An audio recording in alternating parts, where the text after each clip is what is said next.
Ang aksidente sa daan ay ang pangunahing dahilan ng pagkasawi ng bawat individual.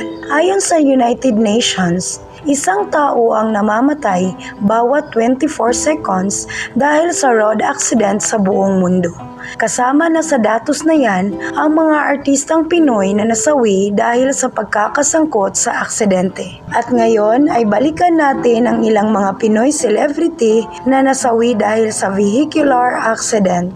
AJ Perez, isa si AJ na sumakay sa service van ng ABS-CBN kung saan nanggaling sila sa kanyang mga kasama sa isang show sa Dagupan nang may mangyari na hindi inaasahang aksidente. Sa MacArthur Highway sa Barangay San Julian sa Tarlac noong April 2011. Sumalpok ang sinasakyan nila ni AJ sa kasalubong na provincial passenger bus dahil sinubukan ng kanilang driver na mag-overtake sa trailer truck na nasa unahan nila. Hindi na naisalba ang buhay ni AJ sa Rayos Valentin Hospital sa Tarlac kung saan nag-iwan siya ng sobrang pagdadalamhati sa lahat ng mga nagmamahal sa kanya. Nagsimula ang showbiz career ni AJ noong 2006 sa murang edad na 13 anyos at huli siyang napanood sa MMK na pinamagatang Tsinelas. Andre Sison. Nakakapanghinayang naman at biglang naglaho ang panimula sanang career sa showbiz ng Sparkle GMA artist na si Andre Sison nang nasawi siya sa isang vehicular accident. Si Andre ay isa sa 4 na pasahero sa sinasakyan nilang bumabangga sa concrete signage ng isang subdivision madaling araw noong March 2023 sa Commonwealth Avenue sa Quezon City. Sa nasabing aksidente ay 3 sa mga kabataang pasahero ang namatay at isa dyan ay si Andre. Rick Sigreto. Minamaniho ni Rick Sigreto ang isang motorsiklo noong September 1998 nang siya ay mahagip sa isang jeep.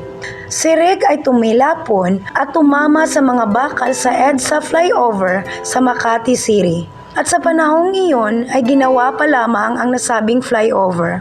Ilan sa mga pinasikat nitong kanta ay ang Give Me a Chance, Don't Want to Say, Loving You at Kahit Konting Pagtingin. At ito'y napapakinggan pa rin hanggang ngayon. Helena Perez. Si Helena Perez ay 22 taon lamang nang siya ay nasawi sa isang aksidenteng naganap sa bayan ng Del Gallego, Camarines Sur noong madaling araw ng March 2004. Bumangga ang van na sinasakyan ni Helena kabilang ang 5 kasamahan niya sa truck na nakasalubong nila. Ayon sa mga nakasaksi, na humihinga pa si Helena nang siya ay iniligtas ng mga sumasaklolo galing sa nawasak na sasakyan. Ngunit huli na at bigo nang maisalba ang kanyang buhay nang siya ay isinugod sa bahay pagamutan sa Quezon dahil nabali ang kanyang leeg.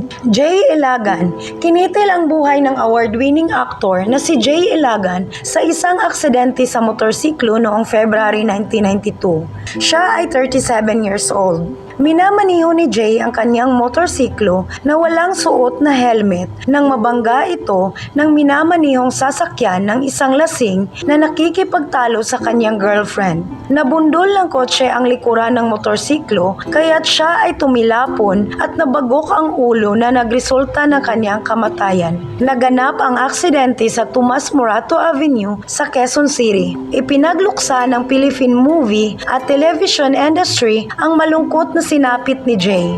Siya ay nagsimula at kinilala bilang pinakamahusay na aktor.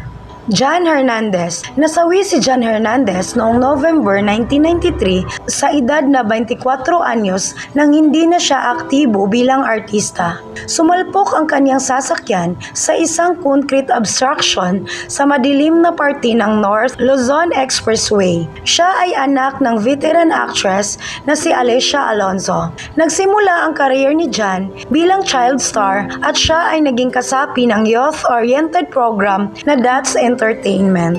Eddie Peregrina.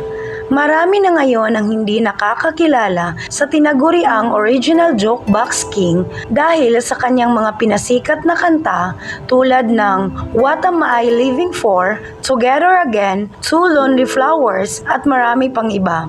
Si Eddie ay nasangkot sa aksidente noong April 1977. Ang kanyang Ford Mustang ay bumangga sa isang trailer truck sa EDSA Show Underpass.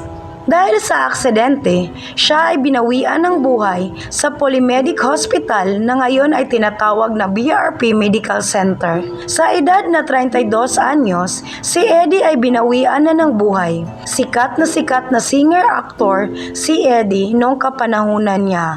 Leno Broca. Isang malagim ang pangyayari naman ang inabot ng acclaimed director na si Leno Broca.